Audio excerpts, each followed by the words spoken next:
Counseling or admission process for IIT JEE and NEET exams. Why it's so complex and why it looks so difficult as compared to preparing for these exams. Welcome back to Guru Talks, Indian student community's best show. Thank you so much for your overwhelming response so far. If you are here first time, please subscribe the channel and don't forget to like and share with your classmates, family and friends.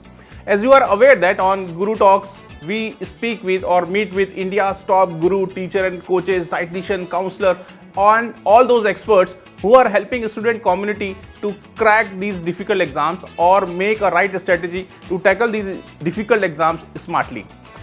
Today we are going to touch a very important topic of Indian competitive exam journey, which is called counseling. Counseling is actually sometimes so complex and difficult that all those aspirants who has already cracked the exam or their parents are confused in this whole process.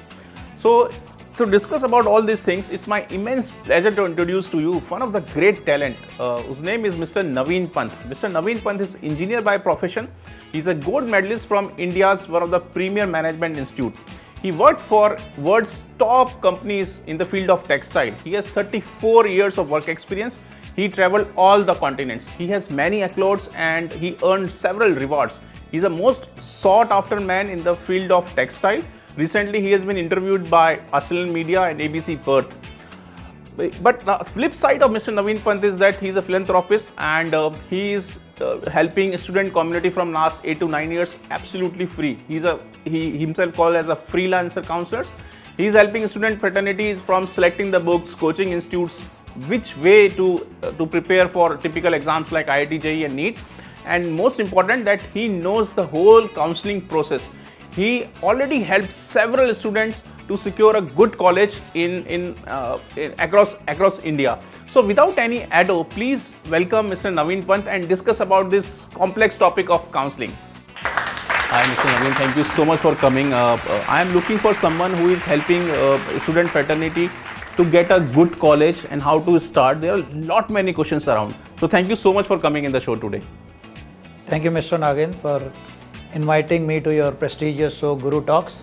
Thanks. I don't know how much I deserve to be here, but I'm very delighted to be here because I'm always inclined towards the students and their works and other things. So I'm happy that if I can contribute something towards students' fraternity today also, so I will be very happy. Thank you so much, and it's an honor to have a person like you. And we know that you are a successful professional, but your inquisitiveness to know about education system. And as you said in the backstage that you have two kids, and one of them is a doctor and another one is an engineer. So हर माँ का सपना होता है कि मेरा बच्चा या तो डॉक्टर बन जाए या इंजीनियर बन जाए. It's a old fashion theme that क्या बनाना है बच्चों को, डॉक्टर या इंजीनियर बनाना है. वो कब से चला आ रहा है और आज भी वही है, और आपके दोनों बच्चे एक डॉक्टर है एक इंजीनियर है. So what is the journey? So which profession is good out of that? नहीं, मैं इससे पहले ये कहना चाहूँगा, जब मेरे बच्चे इस स्टेज में पहुँचे थे 8-9 की स्टेज में, तब मेरा ये lot of research work has started.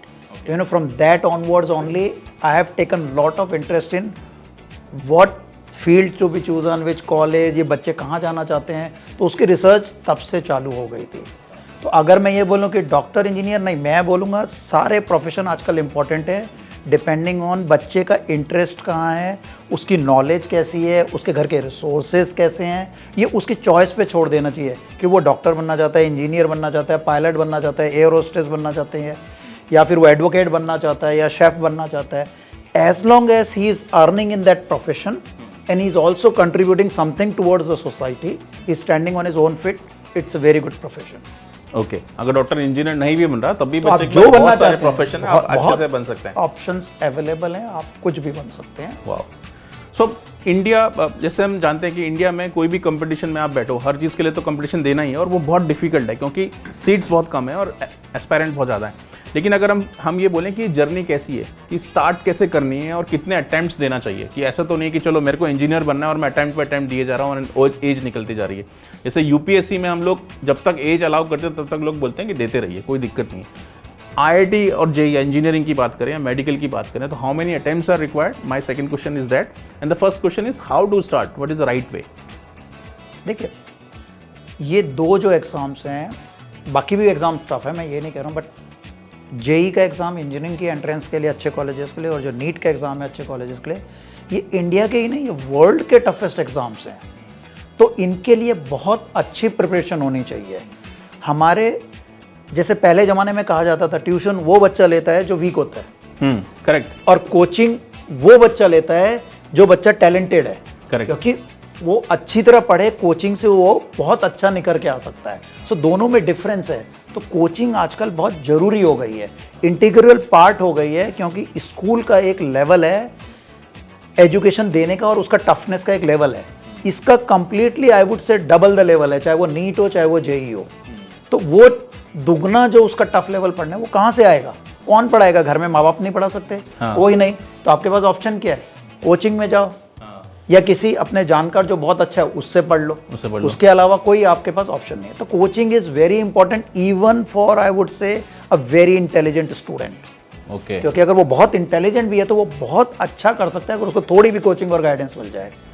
मैं क्यों कह रहा हूँ ये? क्योंकि कोचिंग में इतने अच्छे अच्छे टीचर हैं, मैं अपने एक्सपीरियंस से शेयर कर रहा हूँ ये, जिनको सब पता है ट्रिक्स ऑफ द एग्जामिनेशन, कौन से क्वेश्चन रिपीट होते हैं, किस दोनों के कंबाइन करके क्वेश्चंस आते हैं, वो उसी लेवल के क्वेश्चंस उनके लिए प्रिपेयर करते हैं, उसी टाइमलाइन में प्रिपेयर करते हैं, उस एटमॉस्फेयर और वो एम्बियंस में उनको एग्जाम देने की कोशिश करते हैं, और साथ में कंपटीशन जो पीयर ग्रुप आता है उनका, उसमें तो उसमें बच्चे का जो आता है तो उसको बहुत नॉलेज होती जाती है अपने कैपेबिलिटीज़ और अपनी स्टैंडिंग के बारे में। तो coaching is important if you can afford, नहीं तो हर लेवल की कोचिंग आजकल अवेलेबल है, तो करनी ज़रूरी है। और दूसरा अगर आप बोलें अटेम्प्ट्स की बात करें तो देखिए ये बहुत इंडिविजुअल और फैमिली की चॉइस है।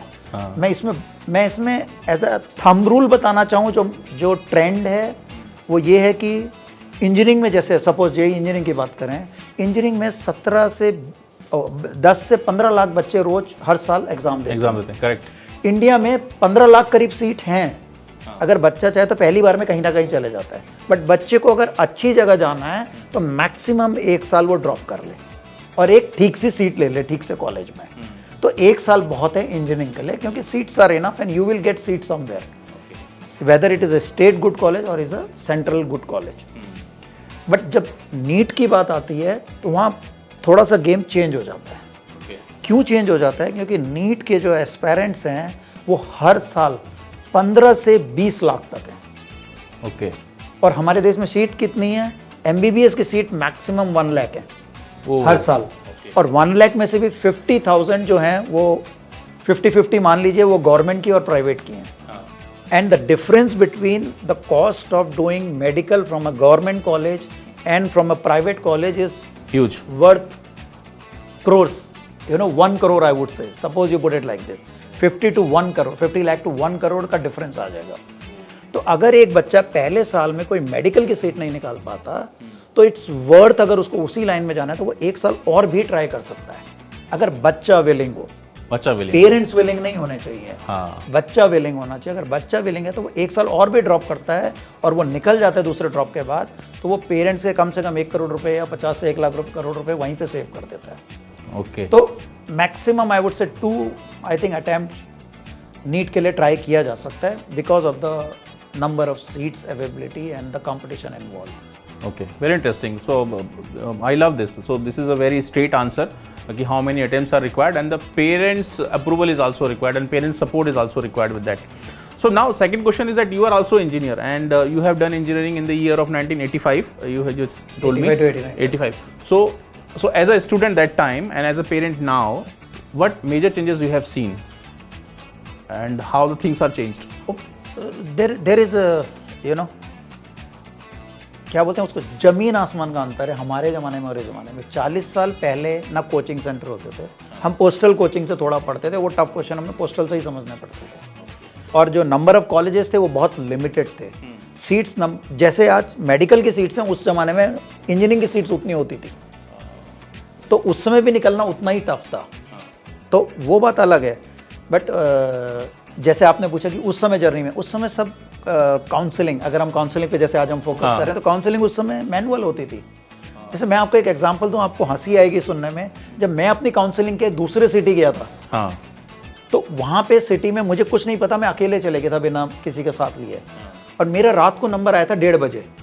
तो वो 1:30 बजे रात को मैं ये नहीं सोच रहा था कि मुझे कौन सी ब्रांच मिलेगी, मैं उस समय ये सोच रहा था मैं रात को घर कैसे जाऊंगा। तो मतलब the differences are like this. और अब के ज़माने में आप देखो हर नुक एंड कॉर्नर में कोचिंग्स हर अच्छे सिटी में अवेलेबल है, तो गाइडेंस पूरी अवेलेबल है, गाइडेंस की कोई चिंता नहीं है, पेरेंट्स के पास रिसोर्सेज हैं, बच्चा पढ़ने वाला है तो उसको मिल जाएगा। काउंसलिंग भी इस समय से बहुत कॉम्प्लेक्स और डिमांडिंग हो गई है, बट सब कंप्यूटराइज्ड हो गई है। आपकी घर बैठ के होती है, आपको कहीं जाना नहीं पड़ता, एटलीस्ट इन 2 काउंसलिंग में सब कंप्यूटराइज्ड है, बट इनमें भी बहुत कॉम्प्लेक्स हो गई है, तो उसके लिए पेरेंट्स के लिए कोई कुछ काम करना पड़ेगा। Correct, very very good, very good. So sir एक चीज़ मुझे ये बताइए कि अभी बच्चे ने मेहनत करी और पूरे 1-2 साल लगा के तैयारी करके निकल के आ गया, ठीक है, उसने एडमिशन निकाल लिया, तो पेरेंट्स का रोल वहाँ पे ख़त्म हो जाता है क्या? और अगर पेरेंट्स का रोल वहाँ पे ख़त्म नहीं हो रहा तो पेरेंट्स को क्या तैयारी करनी है और क्या गलतियाँ कर रहे हैं पेरेंट्स अपने बच्चे का सिलेक्शन होने के बाद? ऑल जो सारे बच्चे जो IIT JEE निकाल दिया, JEE एडवांस निकाल दिया या नीट का निकाल दिया, उसके बाद पेरेंट्स का सिर्फ मिठाई बांटें या फिर उसके बाद भी उनका काम अभी बचा है? बहुत काम बचा है। Cracking the exam is only one part of it, ठीक, it's a major part of it, but it's only one part of it. Okay, अब इसमें पेरेंट्स का रोल भी बहुत इम्पॉर्टेंट है, मैं जो कहूँगा, क्योंकि मैं बहुत एग्जामिनेशन सेंटर्स अपने बच्चों के साथ भी विजिट किया हूँ, वहाँ बहुत पेरेंट्स से मिला हूँ मैं, तो मुझे ये रियलाइज़ हुआ वहाँ 50% पेरेंट्स ऐसे आते हैं जिनको ये ही नहीं पता होता उनका बच्चा एग्ज़ाम कौन सा दे रहा है इस समय। अब तो बहुत सारे फिर भी सेंट्रलाइज हो गए, पहले बहुत सारे एग्जाम होते थे, हर चीज़ का अलग एग्जाम होता था, हर कॉलेज का अलग एग्जाम होता था, उनको पता ही नहीं होता आज किस एग्जाम का है, वो बच्चे को केवल सेंटर तक लाएं और लेके चले जाएंगे। But at the same time मैं कुछ ऐसे लोगों पेरेंट्स से मिलता था जो बिल्कुल नॉलेजेबल थे, उनको सब कुछ पता था कहाँ डालना है, क्या करना है, कहाँ सिलेक्शन होगा। So there are some very knowledgeable parents and there are some very ignorant parents. It's not that they are not educated, they do not know things, but they are ignorant, they are not giving importance to the other part of it. तो पढ़ाई करना एक part है, counselling एक बहुत बहुत important part है, और अगर पेरेंट्स कर सकते हैं तो पेरेंट्स को वो पार्ट अपने ऊपर ले लेना चाहिए, क्योंकि बच्चा तैयारी में बिजी है, उसके पास टाइम नहीं है। Thanks clearing that. So parents का रोल इंपॉर्टेंट है, और एडमिशन तक, जब तक एडमिशन नहीं होता तो तब तक तो है ही, मतलब ऐसा नहीं है कि बच्चे ने निकाल दे तो आप आराम से बैठ जाओ, अभी काम करना है और बहुत मेहनत करनी है, राइट। अभी एक और सवाल आता है कि IIT JEE ईजी है काउंसलिंग या फिर नीट की काउंसलिंग ईजी है, या दोनों ही कॉम्प्लेक्स हैं, और कैसे इसको देखना चाहिए? ओके, टफ सवाल है थोड़ा सा। दोनों काउंसलिंग कॉम्प्लेक्स है, दोनों की कॉम्प्लेक्सिटीज डिफरेंट है, ये ले सकते हैं वो नहीं ले सकते, बट फिर भी मैं समझाता हूँ। JEE की काउंसलिंग जो है वो थोड़ी सी स्ट्रेट फॉरवर्ड है, इन द सेंस कि सारा कुछ इंडिया में, जैसे every year government is changing rules, तो बहुत कुछ सेंट्रलाइज्ड हो गया है। ओके, सारे के सारे सेंटर जो है सेंट्रलाइज्ड हो गए हैं, तो उसमें आपको JEE मेंस और IIT की दोनों की काउंसलिंग एक साथ हो रही है।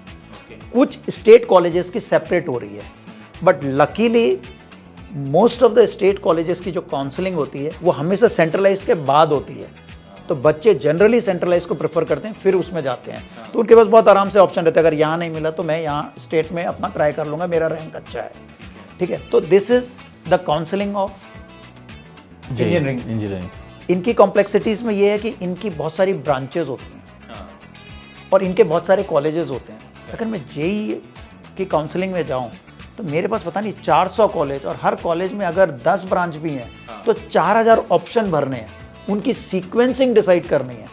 कौन बच्चा डिसाइड कर सकता है?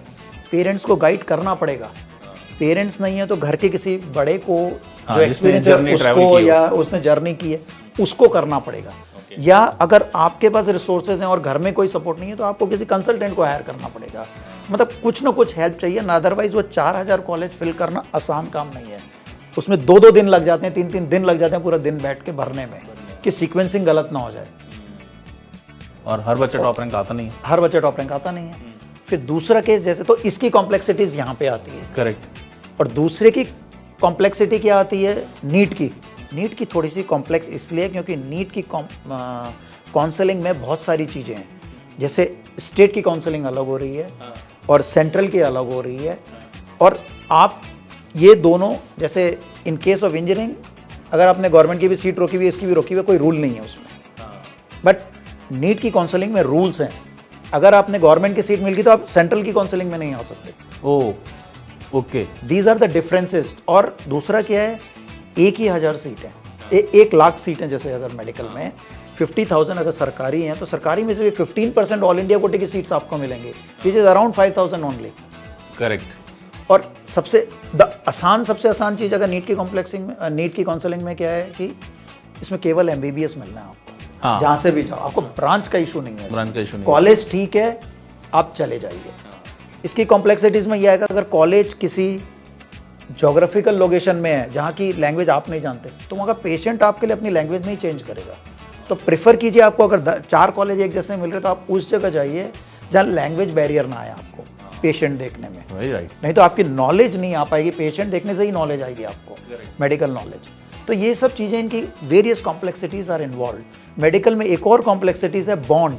अगर आप गवर्नमेंट में जा रहे हैं तो वहाँ पे 2 करोड़ का भी बॉन्ड होता है, as high as 2 crore bonds in some is states. और किसी कॉलेज में 10-10 साल का बॉन्ड रखते हैं वो, क्योंकि सीट्स बहुत लिमिटेड हैं और वो गवर्नमेंट की स्टेट की सीट्स हैं, तो वो चाहते हैं आप डॉक्टर बनने का तो हमारे स्टेट को सर्व करें। तो ये सब चीज़ें भी आपको थोड़ी सी स्टडी कर लेनी चाहिए कि कहाँ पे बॉन्ड कितना है। नीट की काउंसलिंग आपने सही बात बोली, क्योंकि मैंने पढ़ा था कि 1-2 साल पहले कोई ऑल इंडिया रैंक टॉप 10 में था और सबके मन में होता है कि अगर आप ऑल इंडिया टॉप 20 में भी आते हो तो आप एम्स दिल्ली में आओगे अपनी पढ़ाई करने के लिए, लेकिन उसमें से वो बच्चा आया नहीं, वो अपने रीजन में ही चला गया। और फिर मुझे मालूम चला एक जिसका रैंक थोड़ा कम था एक बच्चे का, और उसको मौलाना आज़ाद कॉलेज दिल्ली में जो है वो हायर रैंक वाले को मिलता है, लेकिन तीसरी चौथी काउंसलिंग के बाद उसको मिल गया। तो ये प्रोसेस एक बार समझाइए, ये प्रोसेस क्या है IIT JEE में और नीट में, ये प्रोसेस कैसे फॉलो होता है? इंजीनियरिंग में थिंग्स आर सिंपल। अगर आप टॉप रैंकर हैं, आप IIT दिल्ली में जाएं, चाहे चेन्नई में जाएं, चाहे आप बॉम्बे में जाएं, कोई बहुत ज़्यादा फर्क नहीं पड़ता अगर सेम ब्रांच है तो। They are all equally very good colleges. 19-20 का बहुत माइनर फ़र्क है इन सब में, तो आप किसी में भी जाएं। बट मेडिकल में क्या होता है, जैसा मैंने आपको समझाया, आपको MBBS की डिग्री मिलती है। वहाँ पे अगर आपको एम्स के बच्चे एम्स दिल्ली में जाते हैं, क्यों? क्योंकि वहाँ पे फैकल्टी बहुत टॉप क्लास है, एडवांटेज है उसका, and number of patients are equally high. ये 2 चीज़ बहुत इंपॉर्टेंट है किसी भी मेडिकल कॉलेज के लिए। पेशेंट कितने आते हैं वहाँ पे, ओके, OPD कितनी होती है, सबसे पहले चेक किया जाता है MBBS कॉलेज में जब भी आप जा रहे हैं, तो OPD कितनी है उस हॉस्पिटल की। तो ये सब चीज़ है। तो जो भी गवर्नमेंट कॉलेज में क्यों जाना चाहते हैं लोग, क्योंकि नॉट ओनली फीस कम है कि OPD बहुत ज़्यादा है, सैंपल साइज बड़ा है, सैंपल साइज बड़ा है, तो आपको हैंड्स ऑन काम करने को मिलता है कि आप ही देख लो भाई, इतने लोग हैं, मैं नहीं देख पाऊंगा, आप देख लो इनको। आप देख लो। बट प्राइवेट हॉस्पिटल की एक रेपुटेशन होती है, एक ब्रांड होता है, सब कुछ होता है, तो आपको इतने आराम से प्राइवेट कॉलेजेस में देखने को नहीं मिलेगा अगर वहाँ पे भी OPD ज़्यादा है तो, क्योंकि उनकी रेपुटेशन का सवाल है। तो these are differences. Very good. और अच्छे प्राइवेट कॉलेजेस और गवर्नमेंट में ये भी है कि शायद प्राइवेट में आपको इक्विपमेंट अच्छे मिल जाएं, पढ़ने के लिए चीज़ अच्छी मिले, लेकिन आप उसको इम्प्लीमेंट ही नहीं कर पाओगे तो क्या ही फायदा उसका। बिल्कुल राइट। अब एक सवाल ऐसा आता है कि किसी को सेम रैंक में 2-3 कॉलेजेस मिल रहे हैं, so how to decide?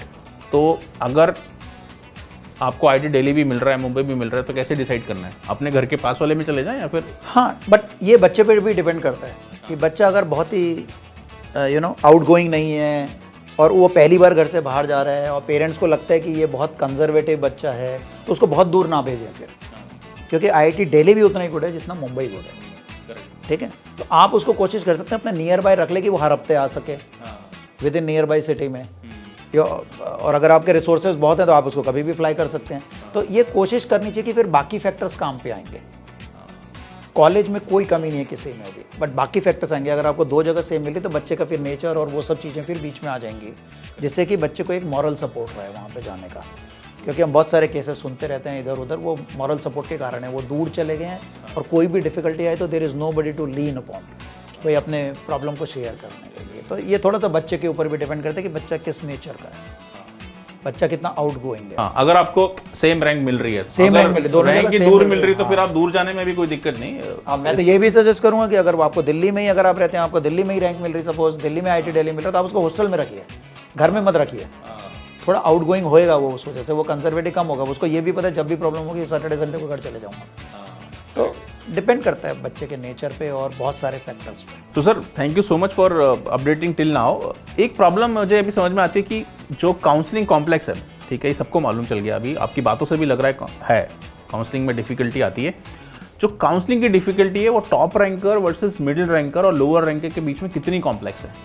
Counselling top ranker के लिए सबसे ईजी है। They have to choose the college, they are top ranker, उनको कहीं भी मिल रहा है, वो उनको चूज़ करना है कि ये चाहिए मुझे या वो चाहिए। मेनली काउंसलिंग होती है मिडिल और लोअर रैंकिंग के लिए, तो सबसे इंपॉर्टेंट काउंसलिंग उनके लिए, not for the top ranker. Top ranker को इतनी ज़्यादा रिसर्च करने की भी जरूरत नहीं, उसको सब पता है उसको क्या मिलने वाला है, ठीक है। It is very important for middle and lower ranker. When I say lower ranker, I don't want to demean it, but I want to say कि वो भी इतने सारे लाखों बच्चों में इतने कमाएं, बट उनके लिए ये बहुत इंपॉर्टेंट हो जाती है अगर वो थोड़े से एफर्ट्स कर लें with the help of their parents और एनीबडी और कंसल्टेंट्स और एनीथिंग, तो उनको क्या है, अच्छी ब्रांच, अच्छा कॉलेज मिल सकता है despite having slightly lower rank, अगर उनकी रिसर्च अच्छी है तो ये एक एडवांटेज होता है। तो मिडिल और लोअर रैंकर को 2-3 चीज़ें ध्यान रखनी पड़ती हैं उस केस में। कई बार एक तो पेशेंस होना चाहिए। जैसे हमने IIT की 3-4 काउंसलिंग के बाद, सपोज 6 काउंसलिंग हो रही है, छठे में अगर उन्होंने ये डाल रखा है कि इसके बाद अगर आपने रहा तो आपका पैसा कटेगा, तो आप तब तक वेट कीजिए। उस पर्टिकुलर राउंड में कम से कम 5-5 हज़ार सीटें खाली हो जाती हैं। ओह, इज इट? जो the next on the line में हैं उनको ब्रांचेस मिल जाएंगे अगले राउंड में। तो हर काउंसलिंग में एक कट ऑफ होती है जिसमें फिर आपके पैसे कटने लग जाते हैं, जहाँ पे कॉमर्शियल इम्प्लीकेशंस उन्होंने डाले हुए हैं, जिससे कि कई बच्चे 2-2, 3-3 जगह सीट रोक के रखते हैं। इसलिए हाँ, मैं तो इस क्वेश्चन पे आने वाला था। अच्छा, हाँ, तो उसकी कट ऑफ बहुत ध्यान से रखना और तब तक पेशेंट रहना। जैसी वो चीज़ हुई, पेशेंस रहेगी, जैसी वो खत्म हुई आपका नंबर आ जाएगा। तो ये जो मैंने अभी आपसे पहले पूछा कि एक बच्चे को जिसकी रैंक पीछे थी उसको मौलाना आज़ाद कॉलेज मिल गया, तो ये वहीं से होता है कि आपको पेशेंस रखना पड़ता है, काउंसलिंग तक जाना पड़ता है, लास्ट राउंड तक। हाँ, जितने ऑप्शन, थोड़ा सा लक फैक्टर भी है क्योंकि इतने बड़े टॉप कॉलेज में बहुत लोअर रैंक नहीं थी उसकी रैंक ठीक थी, बट ऐसे नहीं थी कि उसको वो कॉलेज मिले। उसको मिल गया क्योंकि उसकी पेशेंस थी, और उसको किसी स्टेट कॉलेज में मिल गया तो वो कहीं और दूसरे चले गए ऊपर वाले, तो उसको वो ब्रांच मिल गई। तो ऐसा हो जाता है। और सिमिलरली बहुत सारे बच्चों को ये नहीं पता होता कि there is one more round, जो स्पॉट राउंड होता है, वो जेईई मेंस जो कंडक्ट करता है वो सेम ऑर्गेनाइजेशन नहीं करती। ओके, वो एक डिफरेंट ऑर्गेनाइजेशन करती है।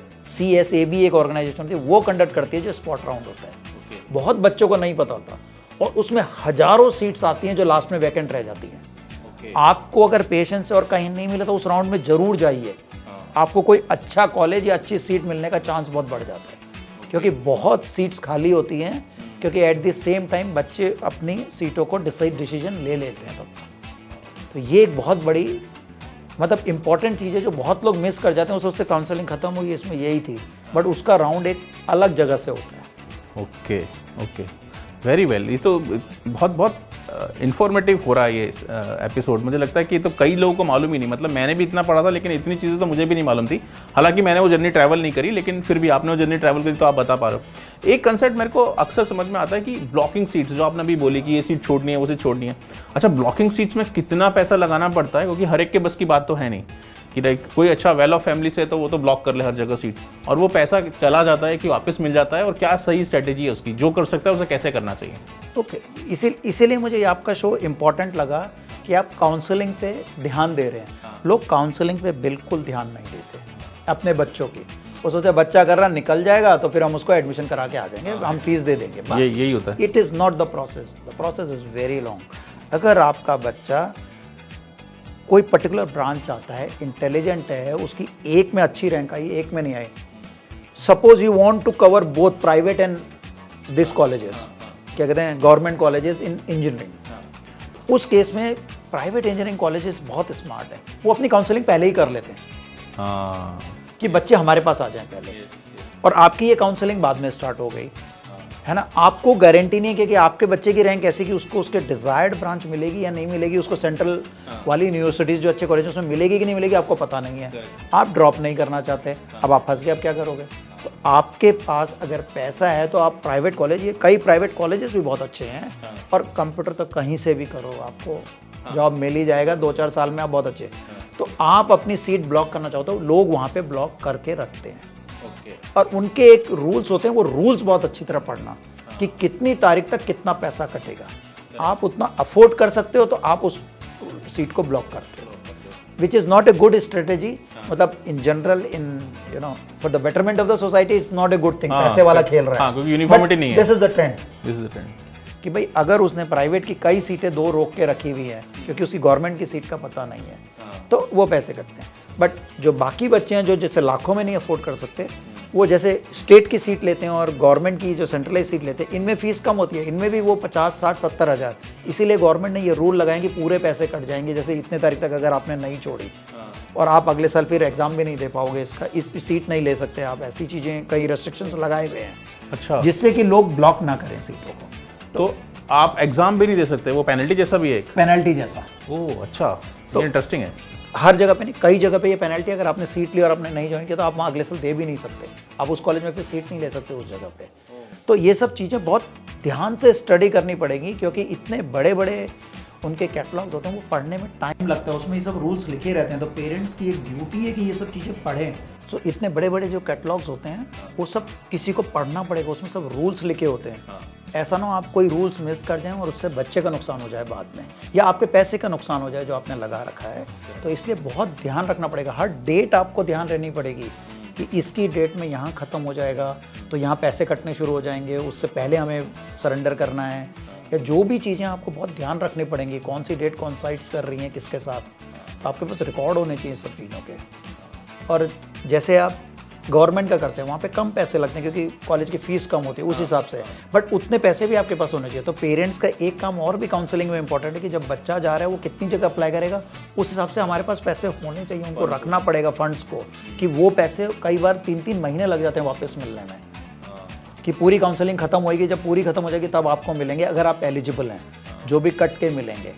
तो आपके पास उतने फंड्स होने चाहिए कि दूसरी जगह उसका ब्लॉक ना हो जाए, कहीं स्टेट कॉलेज की काउंसलिंग आ जाए तो उसका फंड ब्लॉक ना हो जाए अगर आपके पास ज़्यादा नहीं है तो ये सब चीज़ें भी आपको बहुत ध्यान रखनी पड़ती हैं उन सब चीज़ों में. तो पेरेंट्स का रोल बहुत इंपॉर्टेंट भी है. ये बहुत कॉम्प्लेक्स होता जा रहा है, मतलब इतनी तैयारी करनी पड़ती है. तो मेरे ख्याल से तैयारी करना ज़्यादा आसान है और अच्छे से मेहनत करो और टॉप रैंक निकालो. ये सब अगर है नहीं तो ये एक और मोटिवेशन आप दे रहे हो कि अच्छे से तैयारी कर लो, वरना इतनी मेहनत और करनी इस सब की जरूरत नहीं, इस सब की जरूरत नहीं पड़ेगी. अब एक बड़ा इंपॉर्टेंट एस्पेक्ट है कि आपने IIT JEE एडवांस निकाला और आप बीटेक करने चले गए, और आपने नीट निकाला और आप मेडिकल करने चले गए. तो ये जो काउंसलिंग है, हमें एक सीट मिल गई, तो उसके बाद हमने कॉलेज चूज़ किया, ट्रेड चूज़ की.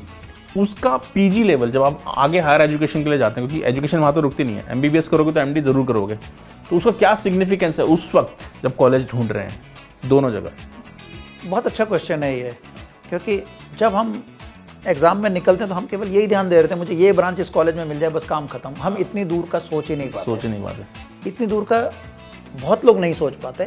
बट यहाँ पे ना एक क्रूशियल फैक्टर ये आता है कि सपोज मुझे एक बहुत अच्छे कॉलेज में इलेक्ट्रॉनिक्स मिल रही है, बट मुझे कंप्यूटर चाहिए, बट मुझे उससे एक रैंक नीचे वाले कॉलेज में कंप्यूटर मिल रही है, तो क्या करूं मैं? तो इस केस में बच्चे को थोड़ी सी गाइडेंस चाहिए होती है कि अगर वो चाहे तो अच्छे कॉलेज में इलेक्ट्रॉनिक्स ले ले, और इलेक्ट्रॉनिक्स से कंप्यूटर अपग्रेड करना, कुछ चीज़ें सीख के, इलेक्टिव्स आजकल कॉलेजों में बहुत आ गए हैं, आप लेके आप कंप्यूटर में फिर से जा सकते हैं. और अगर फिर भी नहीं हुआ तो आप पोस्ट ग्रेजुएशन में जाके MTech या बाहर से जाके MS कर लीजिए कंप्यूटर में, वो अलाउड होता है इलेक्ट्रॉनिक्स वाले को, तो आप फिर से कंप्यूटर इंजीनियर ही हैं. तो आपने एक अच्छे कॉलेज से भी पढ़ लिया और आप कंप्यूटर साइड में भी रहे. तो ये बहुत एक बच्चे को गाइड, यही सब गाइड है. Counselling is this guidance only. जब टफ डिसीजन आते हैं तो उस समय ये डिसीजंस लेने पड़ते हैं. लॉन्ग टर्म डिसीजन लेना पड़ता है कि चलो ये एक्सपेक्ट को सोच लो, हम अच्छे कॉलेज में चले जाते हैं, इलेक्ट्रॉनिक्स से हम कंप्यूटर में भी आ जाएंगे, और उसके बाद हम बाहर से जाके कंप्यूटर में करेंगे तो हम कंप्यूटर में भी रहूँगा और अच्छे कॉलेज से भी पढ़ लूँगा. तो ये इंपॉर्टेंट है. अब in case of medical, apart from bond fees जो मैंने आपको बताया कॉम्प्लेक्सिटीज़, कई कॉलेजों में ये एक एडवांटेजेस मिलते हैं कि कुछ % ऑफ सीट्स अगर आपने वहाँ से MBBS किया तो उसी कॉलेज में आपको PG की सीट्स मिल सकती हैं, आपको प्रेफरेंस मिल सकता है.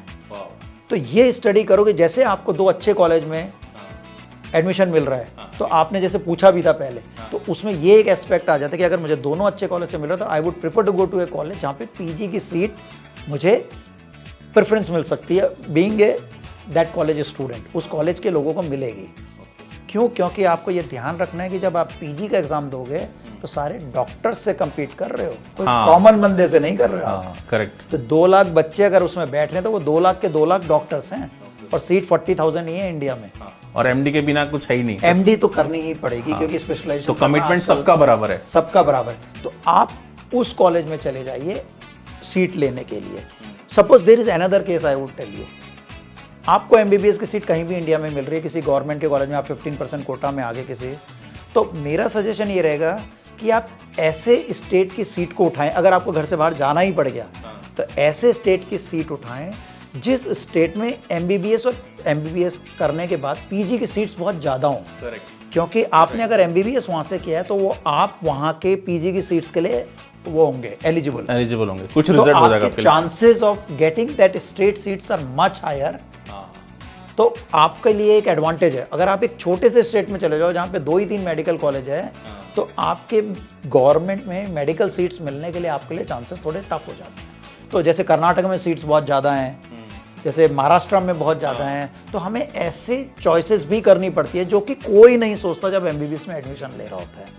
थोड़ा सा लॉन्ग टर्म अगर कोई सोच के चले तो ये बहुत एडवांटेजेस मिल सकते हैं जो लॉन्ग रन में आपको बहुत हेल्प करेंगे। वाह, मतलब आई लव दिस डिस्कशन। इतना खोल के आप बता रहे हो, कितना लॉन्ग टर्म सोच रहे हो कि आपने अगर एमबीबीएस का एग्ज़ाम निकाला तो वो वहीं ख़त्म नहीं हो रहा है। आपको अपनी पूरी लाइफ की जर्नी प्लान करनी है उसी काउंसलिंग में कि किस कॉलेज में जाऊं, फिर मुझे पीजी तो करना ही करना है, कितनी जल्दी मैं करूं, किस कॉलेज में करूं। और शायद स्टाइपेंड भी डिपेंड करता है ना कि स्टाइपेंड वेरी करता है स्टेट टू स्टेट वेरी करता है पूरे में। आई थिंक सबसे ज़्यादा अगर आप देखोगे तो दिल्ली में मिलता है, तभी दिल्ली बहुत सॉट आफ्टर भी है, not only for good medical colleges and good OPD because of the stipend also and being a good city to live in, people prefer to be in Delhi. So stipend भी बहुत very करता है state wise, तो वो भी एक बहुत बड़ा फैक्टर हो जाता है क्योंकि बच्चे उस समय एमबीबीएस करके 25-25 साल के हो जाते हैं तो उनको सैलरी भी चाहिए होती है। तो घर से मांगना नहीं चाहते तो दे प्रेफर कि बेटर स्टाइपेंड हो तो अच्छी लाइफ स्टाइल हो। ये भी एक बहुत बड़ा एस्पेक्ट है। अगर आपको सब मिल रहा है फिर बाद में स्टाइपेंड देखना चाहिए आपको कि जहाँ ज़्यादा मिल रहा है वहाँ चले जाओ। वाह, थैंक्स अगेन। अभी एक चीज़ है कि आपकी तरह समझदार हर कोई नहीं होता जो इसने प्रिपरेशन की, मतलब हर पेरेंट नहीं होता क्योंकि उनकी अपनी अपनी कमिटमेंट है, वो इतना नहीं कर पाते। तो ऐसे क्या टूल्स हैं कि वो फटाफट से यूज़ करें और उसकी हेल्प मिल जाए? ऐसे कोई टूल्स अवेलेबल हैं या फिर अपने आप मेहनत करनी पड़ेगी? मैंने बोला जैसे इस समय इंटरनेट का ज़माना है, सब कुछ अवेलेबल है। बहुत ही अच्छी चीज़ जैसे सब बच्चे करते हैं जो कि मुझे खुद इंस्पायर करती है कि हर कॉलेज के एलुमनाई पूरी डिटेल्स देते हैं अपने कॉलेज के बारे में इंटरनल। जैसे हमारे टाइम पे था हमें जाके देखना पड़ेगा, बट अगर आजकल आप YouTube में चले जाएं, आप YouTube में सब कुछ अवेलेबल, आपका शो अवेलेबल है, आपने इतने एक्सपर्ट्स को बुला लिया तो ये अवेलेबिलिटी है कि आपको वो पूरा कॉलेज दिखा देंगे, हॉस्टल दिखा देंगे, सब कुछ दिखा देंगे, तो आप जाके डिसीजन ले लो और वो सारी चीज़ें बताएंगे भी आपको, रैंक वाइज क्या चेंज होगा, ये होगा। तो ये भी एक चीज़ अवेलेबल है बच्चों के पास। अगर पैसे नहीं है YouTube में जाके चेक करो बिल्कुल आराम से। अगर आपके पास नहीं है तो आप किसी कंसल्टेंट्स को हायर कर सकते हो। काउंसलिंग कंसल्टेंट्स होते हैं जिनको बहुत नॉलेज होती है, जो ये सब चीज़ें कर रहे हैं रेगुलरली, तो आप उनको हायर कर सकते हैं। नहीं तो आजकल मैं देख रहा हूँ बहुत अच्छे अच्छे सॉफ्टवेयर बन के आ गए हैं, जैसे मेडिकल जैसी वेरी कॉम्प्लेक्स काउंसलिंग के लिए इतने अच्छे अच्छे सॉफ्टवेयर बन के आ गए कि आप one touch of A button में आप सब कुछ कर सकते हैं। आपको इतनी मेहनत नहीं करनी पड़ेगी। तो आपको मेहनत इतनी करनी पड़ेगी कि उस सॉफ्टवेयर को ढूंढना है बस, आपको ज़्यादा कुछ नहीं करना है। तो बहुत टूल्स अवेलेबल हैं। अगर घर में पेरेंट्स हेल्प नहीं कर सकते या कोई बड़ा भाई नहीं है तो बच्चा भी इमीडिएट लग जाए एग्जाम के बाद काउंसलिंग की सारी रिसर्च करने के लिए। ये बहुत इंपॉर्टेंट है। हाँ, बट रिसर्च जरूर करनी है। रिसर्च जरूर करनी है क्योंकि अगर आप मिडिल और लोअर रैंकर हो तो आप एक अच्छा कॉलेज और एक अच्छा या अच्छी ब्रांच ले सकते हो अगर आप थोड़ी सी रिसर्च करके एप्लीकेशन बहुत अच्छी तरह कर दो, उसका अप्लाई सही टाइम पे सही जगह पे कर दो। तो ये एक बहुत एडवांटेज है बच्चों को। वाह, थैंक्स सर। मेरा मन नहीं कर रहा इस एपिसोड को यहाँ रोकने का, मेरे को बहुत सारे सवाल ऐसे आ रहे हैं, बट आपने काफ़ी कुछ तो बता दिया और काफ़ी कुछ करने के लिए पेरेंट्स के पास ही है। हम उनको फीड नहीं कर सकते कैसा करना है, मेहनत आपने ही करनी है। आप अगर रैंक निकाले हो तो आपका काम वहाँ पे ख़त्म नहीं हो रहा, इतनी सारी चीज़ें आपने अभी करनी है। यूट्यूब में जाइए, कई सारे टूल्स अवेलेबल हैं, वो पढ़िए, सीट्स पढ़िए, प्रीवियस ईयर देखिए। आपके पेरेंट्स अगर आपकी हेल्प नहीं कर रहे हैं तो शायद आपकी सोसाइटी में, आपकी कॉलोनी में कोई निकला होगा, उससे ज़रूर बात कीजिए। किसी से हेल्प लेने में कोई दिक्कत नहीं है। ये काउंसलिंग सच में कॉम्प्लेक्स है और इसको आपने क्रैक कर लिया तो आपकी पूरी लाइफ स्पैन जो आपने इतनी मेहनत करी है वो आसान हो जाएगी। सर, जाते जाते कोई एक मैसेज आप देना चाहते हो पेरेंट्स को या फिर एस्पायरेंट्स को जो निकले हैं? सबसे पहले पेरेंट्स को कि वो अपना रोल समझें एक बच्चे के कैरियर में, मैं जानता हूँ पेरेंट्स को, जो मैं देखता हूँ, वो एक गाड़ी खरीदने के लिए, कार खरीदनी होती है, वो कम से कम 10 शोरूम 10 ब्रांड विजिट कर लेते हैं, किस में क्या मिल रहा है उनको सब पता रहता है, डिस्काउंट कहाँ मिल रहा है, फीचर्स क्या मिल रहे हैं। आप एक कार ले रहे हैं जिसका लाइफ स्पेन क्या है, 6 to 10 ईयर्स, डेप्रिशिएटिंग एसेट है वो तो डेप्रिशिएटिंग एसेट है। फिर आप एक घर खरीदते हैं तो आप पूरी दुनिया ढूंढ लेते हैं, अपनी सिटी में सारा कुछ ढूंढ लेते हैं, क्योंकि आपको वहाँ लाइफ टाइम रहना होता है। उसी तरीके से ये बच्चे का फ्यूचर है, उसके लिए लाइफ टाइम उसके साथ रहेगा, तो आपको उसके लिए भी उतनी रिसर्च करनी पड़ेगी। आप नहीं कर सकते तो आप बहुत टूल्स अवेलेबल है, उनका उपयोग कीजिए, बट बच्चे के साथ लगे रहिए। और आपको एग्जाम के रिजल्ट आने के बाद नहीं लगना है, आपको जैसे बच्चे 1 साल रह गया, अगले साल एग्जाम देना, तो 1 साल पहले ही इतनी रिसर्च करनी पड़ेगी आपको, सो दैट जब तक आपका बच्चा पहुंचे, आपको रैंक पता लगे, तो आपको पता है कि क्या करना है करके उसके लिए। और मैं स्टूडेंट्स के लिए एक बात बोलना चाहूँगा, जिन भी बच्चों की काउंसलिंग हो चुकी है, जिनको सीट्स मिल चुके हैं, जैसे जेई का ऑलरेडी चल रही है, तो उनको बहुत बहुत बधाई मेरी साइड से, क्योंकि ये एक बहुत टफ जर्नी है जो आपने अचीव करी है, कुछ अचीवमेंट है ये एक लाइफ का, इसको अचीवमेंट समझिए। और जिन बच्चों को नहीं मिली है, वो बच्चे भी बहुत अच्छे हैं, क्योंकि लाइफ में सक्सेस के बहुत रूट्स हैं, यही एक ओनली रूट नहीं है कि अच्छे कॉलेज से ही जाएंगे तो आप अच्छा करेंगे। आप अगर अच्छे हैं तो आप किसी भी कॉलेज से जाइए, आप अपनी मंजिल प्राप्त कर सकते हैं लाइफ में। हार्ड वर्क करते रहना पड़ेगा, और जो बच्चों को मिल गए उनको भी हार्ड वर्क करते रहना पड़ेगा, क्योंकि केवल ज्वाइन करने से अच्छे कॉलेज आप सक्सेसफुल नहीं होगे, क्योंकि वहाँ जाके आपको बहुत टफ कंपटीशन भी फेस करना पड़ेगा। और जिन बच्चों की अभी काउंसलिंग चल रही है उनके लिए ऑल दी बेस्ट, आपको बहुत जल्दी आपकी अपनी मंजिल मिलेगी, अच्छा कॉलेज मिलेगा, अच्छी जगह आपको कॉलेज लाइफ का जिसका आप इंतज़ार कर रहे हैं, आप उसको एंजॉय कीजिए। And all the best and enjoy your life.